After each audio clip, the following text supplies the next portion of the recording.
Hi, I'm Justin Kennedy. For the Big Data Analytics class, I did my project on predicting the value of NBA players as they switch teams.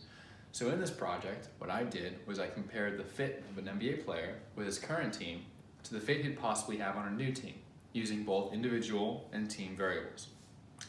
To do this, I created an algorithm that I define as a sequential deep learning algorithm approach that's adaptive. So how this works is for each given training set of NBA team switches, and these are cases where NBA players switch teams from one to the next that I evaluated in a training set. And what I did is I created an adaptive deep learning framework where each training set you could test sequentially. So you basically train on one data set and test on data points after it.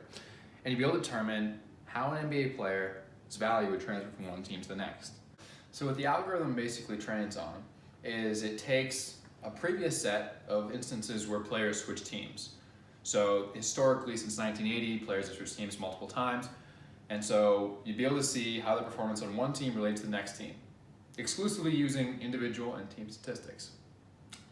So hypothetically, if you wanted to go run this algorithm through time, as players switched more and more through the 2019-2020 season, since it's 2018 right now, what you basically look at is how can we use this data that's coming in one by one and use that in training our algorithm further for testing new data points, which are new players.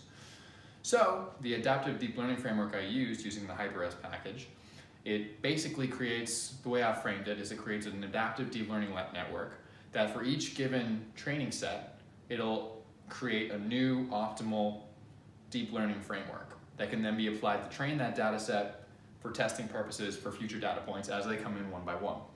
However, I like to distinguish between, here in this case, I label it a sequential deep learning approach as opposed to an online learning approach, because of the fact that this takes approximately usually 10 minutes on a NVIDIA Tesla P100 GPU. But so it's very useful and showed the algorithm proved to effectively predict how well a player would do on one team versus the next team using solely that player's individual variables in the first team. We're talking minutes played, points scored, rebounds, etc. to the performance of the next team, using the target variable of win shares per 48 minutes, which we then use to determine the player's value added to the new team. So throughout these slides and through my technical report, you'll be able to see how I did this, how I created the framework, and how I'm able to predict the value of players on a new team.